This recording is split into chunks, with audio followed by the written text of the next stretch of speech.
प्रसार माध्यमाच्या प्रतिनिधींना थांबवण्याचा आणि त्यांचं कव्हरेज करण्यासाठी रोखलं। जेव्हा त्याला सुरक्षा जाळीवरनं काढलं, सुरक्षा जाळीवरती काढल्यानंतर देखील त्याची प्रतिक्रिया घेण्यास मनाई केली।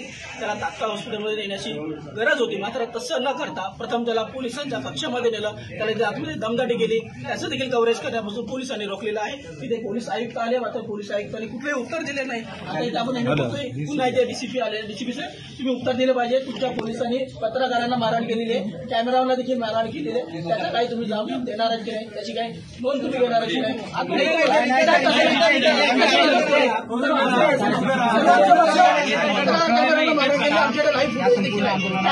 पोलिसांना सांगितलं,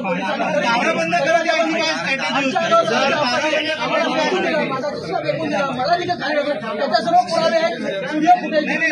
पोलिसांना अनुशासन शिकवण्याची पुन्हा गरज आहे, पुन्हा त्यांना ट्रेनिंग देण्याची गरज आहे। अशा प्रकारे चालणारे पोलीस त्यांच्यासाठी ती कोणासाठी एखादा नागरिक आत्महत्या करतो, आत्महत्या करण्याची त्याच्यावर काय वेळ आलेली आहे? नागरिकांचे प्रश्न मांडण्यासाठी मीडिया प्रतिनिधी आहेत, त्यांना रोखण्यासाठी पोलीस आहेत का? नागरिकांचे प्रश्न मांडायचे नाही का मीडियाने? पत्रकार दिसले की त्यांना मारतोड करा। आम्ही 10 वेळा सांगितलं असेल, बाबुल साहेब काहीतरी अलर्ट आहे, कोणतरी आंदोलन, आम्ही तुम्हाला कोऑपरेट करतो, त्याचं हे फलित आहे का? दारं बंद करत द्यायची स्ट्रॅटेजी काय आहे? या मंत्रालयामध्ये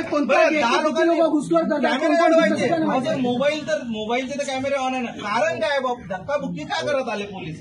तुम्ही व्हिडिओ बघा, आम्हाला माहित आहे तुम्ही कारवाई तर करणार नाही, पण तुम्हाला आज काहीतरी निर्णय घ्यावा लागेल सर।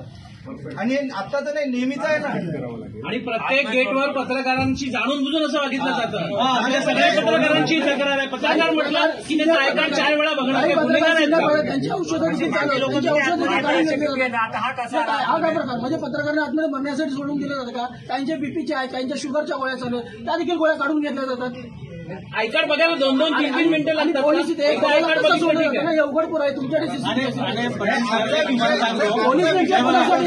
पोलीसवाले एवढे बदमाशी तिथे करतात की अनेक लोकांना 10-5 रुपये घेऊन सोडतात। अहो, आम्ही एवढ्या वर्षापासून आमच्याकडे गाडी आले नाही, इथं आम्ही एवढ्या वर्षापासून काम करताय, पण कसं आहे सिस्टम आम्हाला माहिती आहे, सर्व आम्ही कधी देतो का या गोष्टी? आमचा अनुभव आहे आदेश आहेत का? सर आम्ही कोणाचे कधी मला फोन आला तर तुमची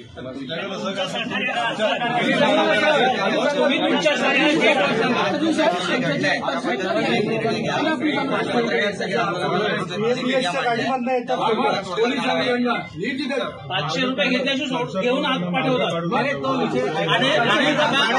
एक गोष्ट आहे, अनेक दलाल फालतू लोकांना तुमच्याच कॉन्स्टेबल पैसे घेतात तिथे 500 आणि 700 रुपये परदेशी सांगतील आम्हाला।